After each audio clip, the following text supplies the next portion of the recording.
Hey guys, don't click off this video. I know that it's a really long video and you probably are not interested in listening to almost 40 minutes of me talking. But if you are someone in my family, or you're one of my friends, or you're someone who's spent any amount of time with me over the years, I'd really love for you to watch this whole video. I get to the point of the video pretty early on, so you'll get the full-on announcement pretty quickly, but it's a very in-depth topic and has a lot to do with me and just who I am, and a lot of things that I haven't shared before that I'm now able to share with you. So I would love for you to watch this whole thing, and if you have any questions or want to discuss anything, I'm totally open to hearing from you. Please feel free to send me a message or text or call or whatever the case. I do want to mention there's one thing I forgot to say in this video that I think is pretty important. I recently announced that I'm moving to Minnesota at the end of October of this year, and I have said that I'm doing that because I want to get my finances in order and I have an opportunity to do that living with my family up there. That is absolutely the truth. I want to be clear that this video, the announcement I'm making in this video, is not the reason that I'm moving to Minnesota. If anything, making this announcement is now possible because I'm moving to Minnesota, and you'll understand what I mean by that when you watch the rest of this. So I just ask that you watch it and have an open heart and open mind, and let's talk if you want to. This video is pretty serious and pretty heavy, and it's not bad, it's just intense, real stuff. It's important to me that I make a lot of changes in my life going forward, and one of those is being clear and open and honest with people about me and who I am. I've had a lot of issues with connecting, just generally connecting with people in the past couple of years, and I feel like a lot of it has been due to the fact that I have not really been forthright and honest and forthcoming about some things that are pretty critical and have a really big impact on my life. So this video, I guess you could say, is going to serve as my coming out video. I am gay. I say that with pause to just kind of let that sink in for people who are maybe shocked by that or surprised. I feel like there's probably a general mix of people who have known all along and people who are shocked and surprised. You should feel validated in your reaction, whatever it is, unless your reaction is to want to commit murder or something else horrible. Sorry, just trying to make light, I guess, of something intense. But yeah, so I'm gay. I have known that this was a part of me since I was about 6 years old. I'm 30 years old, in case this is the first video you've ever seen of mine or something like that. I'm 30 years old, and clearly have grown up in the South, in a part of this country that is typically not super open to people who identify the way that I do in terms of sexual preference. This has been the absolute hardest, most difficult struggle that I've ever been through in my entire life. Just to be completely, like I said, completely honest. At the time, at this point that I'm making this video, I've started to come out to some people in my family. This video won't be posted until everyone who's in my immediate family already knows. But I've started to come out to part of my family, and so far the response has been really, really positive and really encouraging, and just really full of love and support for me, which has been really amazing. I think I knew from the people that I'm getting this support from that I was going to get it, but I didn't know what it was going to feel like to have that over something that's been so conflicting and so difficult in my life for so long. And the reason that it's been conflicting and difficult for such a long period of time is because, as many of you watching this video probably know, I'm a Christian, still very much love Jesus, and I still very much place my faith in him and in what he did on the cross, and I still believe 100% that salvation is through him, and that part of me, I feel very strongly that no matter what happens in my life, that's never going to change, and I think that's just because of the nature of how I came to know him. it was just very real. For me, it was very, very real. And I'm so thankful for that. I'm so thankful that I found him before I came to a point of being willing to accept that this part of my life is true, because as complicated as it has made my life to be gay and to be a Christian, I would never choose a less complicated life over knowing who God is and knowing what's going to happen to me for the rest of eternity when all of this is over with. It's the most important thing that's ever happened to me, and I'm probably going to get a lot of hate from internet trolls out there if this video gets any sort of decent amount of views, and I don't really care if that happens. I do care that people know that Jesus Christ is Lord, and I believe in him and I love him, and this doesn't change that for me at all. Because I'm choosing to now move forward in this part of my life, I know that there are a lot of people who will feel very strongly that this makes me not a Christian anymore. And to those people, I say that I'm really sorry that your relationship with Jesus has not reached a point where you fully understand what his love is, because his love is deeper than any sort of anything that you could judge anyone for. It's deeper and bigger and stronger and more powerful than any sort of man-made comprehension of what could put someone in hell and what could put someone in heaven. The God that I know doesn't treat his people that way, doesn't treat those that he created that way, those that he died for. I just feel like that's the most important thing, is to address the fact that yes, I am a Christian, and yes, I still 100% believe that everything that Jesus says is true. He is the way, the truth, and the life. And separately from that, I have been dealing with the fact that I am attracted to men since I was the age of 6 years old.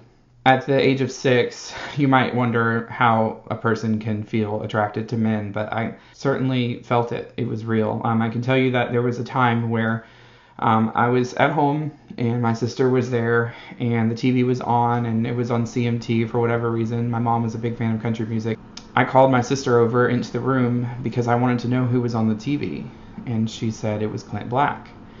And I said to her, "Oh, he's cute." And before that even came out of my mouth, I could sense that something was off about what I was about to say. I knew that something wasn't right, whatever you want to call right or wrong, I guess.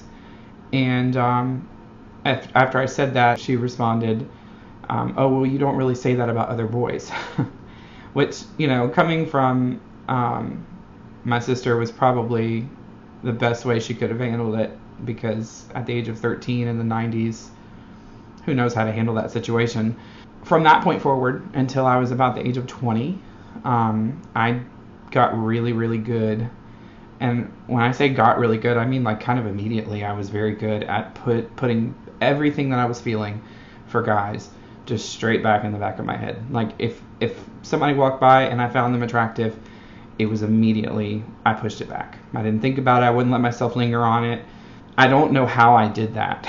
And I can tell you that if about 5 years ago, if I could figure out the formula to how I made that work, I probably would have started doing that again.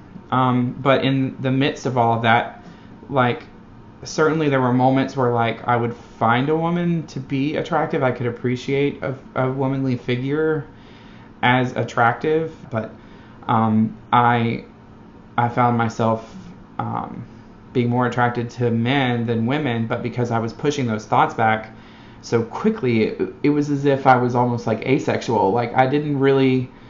I remember in 5th grade, I had a lot of girlfriends, and it was a lot of "Do you like me? Check yes or no," the really super cheesy stuff from the country song. In 6th grade, I had one girlfriend, and then I didn't have another girlfriend for a very, very long time. And there was one girl in high school that I had some really serious feelings for, but they weren't sexual at all. They were, I guess I could say they were romantic in the fact that I loved her. I loved her as a friend. I thought I loved her, I was in love with her. I certainly absolutely wanted the best for her. She's also a Christian, and so I loved her as my sister in Christ, but I also felt a real connection with her, just from person to person, human to human. I felt a real connection with her. Can't really say that I was physically attracted to her though. I didn't go home and long for her, lust for her, and think about her in that way. But I loved her and cared for her and had a really real connection with her, and I thought I was going to marry her. And I had started to grow fond of her around the age of 16 or 17. Around the age of 20, she made a decision to be with someone else with the intention of marrying them. They weren't engaged yet, but they kind of told all of us that this was going on, and I was really, really devastated. I thought I was heartbroken, and I guess in a way I was. But after that happened, I was very emotionally broken down, and I think the reason I was so broken down was because even subconsciously there was a part of me that was thinking that being in that relationship, eventually marrying that woman, having a family with that woman, was going to somehow play a big role in changing how I felt sexually. Because you have to understand that growing up in a very biblically based church, I believed 100% that God was who he said he was, and I still believe to this day that God is who he says he is, and that if he wants to do something, he can do it. I think I interpreted that because the Bible says that homosexuality is a sin, and I believe that homosexuality is a sin, and I say that, I know that's going to probably get me in trouble with people in the LGBT community, but please just bear with me because I'm going to bring that full circle. Because I believed that meant that God wants to take it away from me, because if anything that separates a Christian from him, he's going to want to remove from that person. He's going to want to seek that to be gone. And this was not something that I chose. Like, I didn't wake up one day as a kid and decide this was what I wanted. At 6 years old, when I saw that Clint Black music video, that wasn't a haphazard decision to just be attracted to Clint Black. It felt very natural to me. I felt what I felt, and I've felt it consistently since as long as I could remember. Let's just use alcoholism, for example. Being addicted to alcohol is something that happens when you make a choice to drink alcohol repeatedly. If you drink, and you drink consistently, and you drink heavily, and you lean on that alcohol to get you through emotional times over and over again, you develop an addiction to it, and it becomes something that you can't control, right? But it starts with you making that choice to pick up the alcohol and to choose the alcohol over God. And feeling what I feel, I didn't choose it. I didn't want this for my life ever. This was not something that I was looking to happen. Like, I didn't want this, but it's there. It's there. It's very real. And I've tried everything I can to make it stop, but I can't, right? So my point is, I didn't choose it. It is there. And the only person who has any power to take it away is God. And thus far, he has chosen not to take it away. In fact, not only was it not something that I woke up one day and decided to feel, anyone in my family and like my close immediate family can tell you that all I've ever wanted since I was a kid is to grow up and be a father and be a husband and have a conventional family. And in the last like 10 or so years, I've done a lot of like saying to my friends, because friends and people in my church family will probably tell you that I say all the time I don't want kids, and I do say that all the time. That is very true. It's also very true that that's a complete lie. I absolutely want children. I absolutely want a family. I've always wanted that. I have an aunt who said once that she asked me around the age of like, I don't know, maybe 3. I was very, very young, and I don't remember the conversation. She asked me what I wanted to be when I grew up, and I told her I wanted to be a daddy and a husband, and I wanted to drive a station wagon and have 4 kids and carry a briefcase.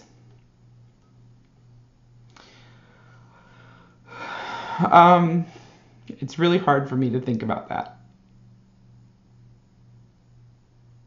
because that's all I ever wanted when I was growing up. I used to draw pictures of a house and a dad and a mom and a couple of kids and a dog and a tree and a flower and hills that were like just humps and like a little corner sun in the sky and little like birds that, you know what I'm talking about. I used to draw that stuff all the time. And I used to like just look at those pictures and just try to pretend like that was my family, because I grew up, you know, in a single parent home, and it was a little rocky, and I wanted to have a mom and a dad in my house, and I knew I wasn't ever going to get that. I felt like that's never going to happen, and it didn't ever happen. And so when I grew up, I wanted to have my own family, and I wanted to give my kids what my parents were not able to give me. I stopped fighting those thoughts and feelings when I went through that time period where I was very heartbroken from this person that I thought I was in love with choosing someone else to marry. And years down the road, I realized a lot of things about why I felt what I felt, and that what I felt probably really wasn't actually being in love with a person. It was much more being in love with a situation. That desire to be a father and to have a family and to be like the picturesque American family with the house and the picket fence and everything, that was what I was in love with. It wasn't a human being, and I would have never been able to give her what she needed as a husband, and she would have never been able to be for me what I needed in a wife, or in a spouse. And then a few years later, this sort of thing happened again with another woman that I thought I was going to marry, except she sort of thought the same thing, and we ended up in a relationship together for a few months. And it was some of the most wonderful few months in my life, but I was in complete denial about what was actually happening. I thought I was in love with her, and again, I fell in love with the situation. She was stable, is stable. She's beautiful. She has a great career, and there's a lot of things that logically really worked in that relationship, and emotionally somehow I was able to make it work because, again, I fell in love with the situation. And then some things had happened around that time frame that had nothing to do with her or the relationship, but they were things going on in my life that were really difficult, and I got really depressed about them. And the second that I sort of fell out of that blissfulness of being in that relationship and it being so wonderful, and fell into this dark depression that I was going through over this thing that was totally unrelated, the minute that that happened, everything changed. It was like a switch flipped. Suddenly, everything that I had felt for her was gone. And it was replaced by like being annoyed that she was wanting to be there for me, which was so awful. And so then after feeling annoyed, I felt like, you're the worst human being on the planet. Like, I just felt so guilty and so terrible. It was just so dark. It was such a dark time. And I was just very alone and lonely because I had pushed people away, but also because I couldn't feel what I felt. And it was so hard for me to know that I had failed so miserably at being in a relationship that actually had serious potential for me to get married. And again, I'm thankful it didn't work out, because I could never have been for her what she needed, and she needs to find someone who can give her what she's worthy of. And she's worthy of so much more than what I could have ever given her living a lie. You know, several years have not been so great, but like, I'm really, really excited about the future and about the change that's happening. And I'm so glad that I'm in a good place about it. And when this comes out in the open to like everybody, maybe things are going to get really tough for a while, but I know it's going to get better. I just have more hope than I've ever had before in my life. I've been through a lot, but I got to a point where I couldn't pretend that this was happening in my life anymore. I couldn't pretend that, especially after being in a relationship and feeling so strongly there, and then all of it just getting like sort of ripped out from under me, and me feeling everything I was feeling for men again. I couldn't deny that this was happening, and I have not since ever been able to feel anything for any woman. I was talking about earlier how I believe that God is who he says he is, and I believe that if he wanted to, that he could take this away from me. He could make me straight, I guess, if you want to phrase it that way. I really do believe that he could. That doesn't mean that he will. I talked a little bit earlier about believing that just because something was sinful means that God wants it out of your life. And I think ultimately, like, we know that God didn't intend for his creation to be gay. That's like clearly according to the Bible. If you believe that the Bible is the word of God, and I do, that was not God's intention. There are a whole lot of things that have happened that weren't God's intention, and God has this way of redeeming things for himself. And you can say that I'm using that as an excuse or as a crutch to live a sinful lifestyle, but here's the deal. Every one of us as Christians has something in their life that is sinful, and more of us than are willing to admit have things in our lives that are perpetually in our lives and are sinful, and we still do them. We do them all the time, and my sin is no different from your sin. And so I just choose not to treat sin unequally. I think that there's different responses to handling different types of sin. Obviously, if you kill someone, like, you need to be punished for that and go to jail. But I don't feel that me feeling what I feel is harming anyone else. It's just part of my life, and unfortunately, I can't control it. I've clearly tried it. I've tried it 2 different times with 2 different women. It was both massive failures. I've tried praying and pleading and begging. Please know, people that are wondering out there, if I've even asked God to take this away, you can bet your life that I have spent the last 10 years of it begging for God to make this stop. When I finally gave up fighting, like I was saying back when I was 20 and that first relationship didn't pan out, it was like the dam broke and there was no going back.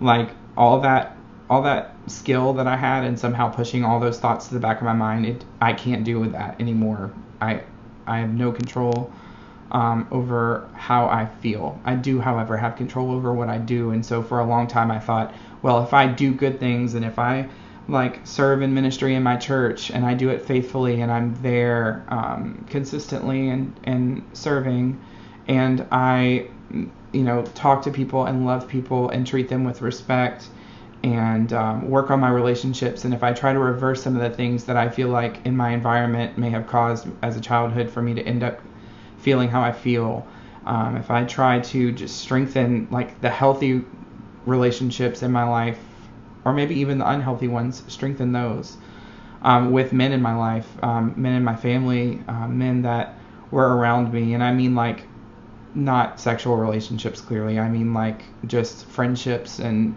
family members. If I try to strengthen those relationships, maybe that will somehow affect things, because if I have more examples of godly relationships with other men in my life, then somehow it'll make me not feel romantically towards them. I tried just cutting out anything in my life that was any sort of sexual content intake. I tried cutting that out. I've literally done everything in my power that I know how to do, and like I said, I have gotten on my knees and I've begged and prayed. The last few years ago, I decided that there's really not anything I can do. All I can do is just pray and wait for God to do what he needs to do, because I didn't choose this. I didn't ask for this.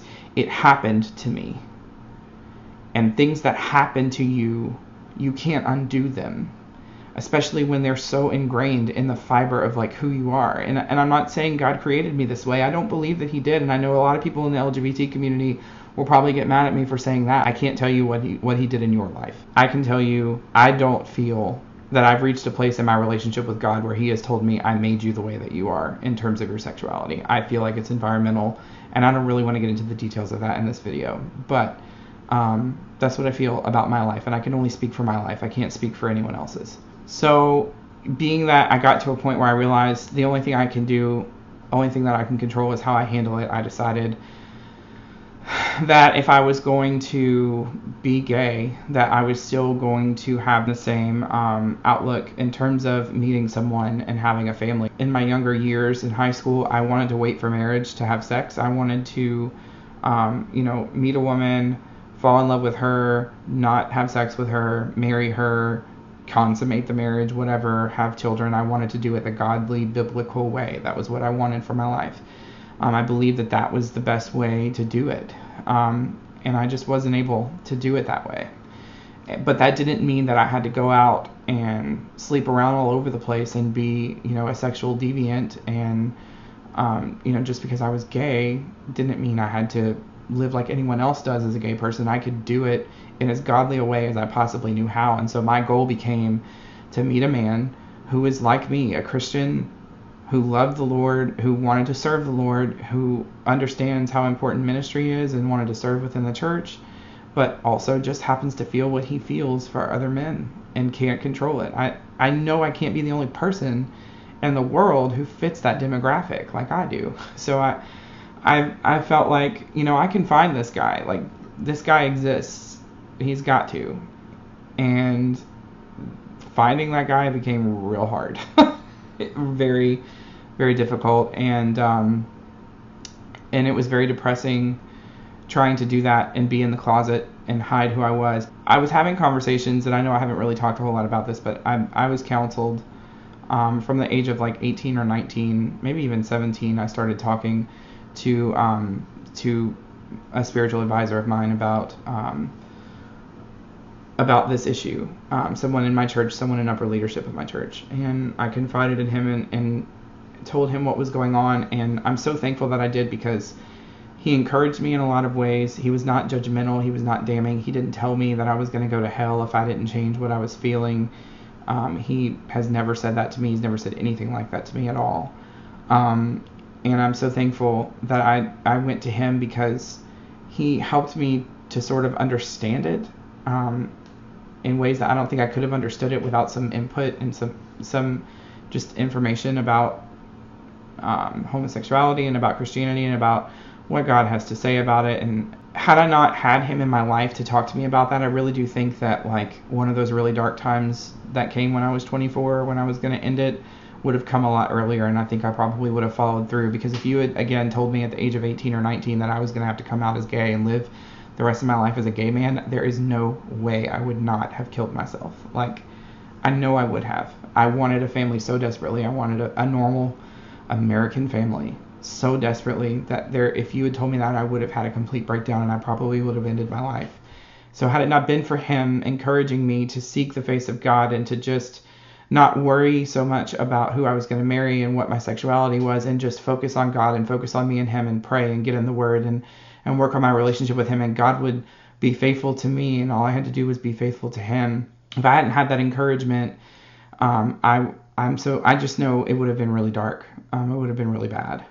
So I'm so thankful for that. But I have come to realize in the last few years that this man, who's a well-meaning man and who is a very important part of my life, and I would never discount what he says. He's a very spiritually wise person, more spiritually wise than me, loves me very much, and said those things because he wanted me to have what all of us in the Christian community feel like God desires for us. And I think that it's become a misconception in the Christian community that just because something is sinful, that God will act a certain way towards, like, we can't put God in any kind of box. We can't expect God to work in any sort of specific way.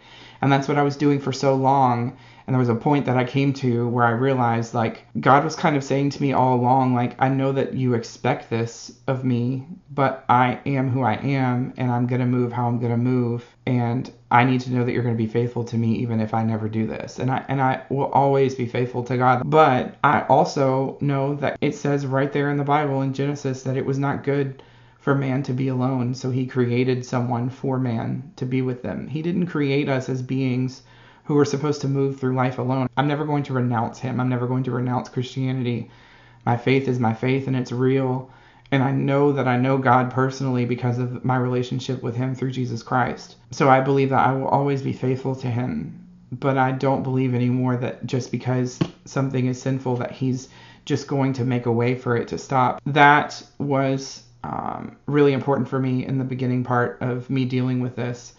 And it just got to a point where I couldn't expect that of God anymore.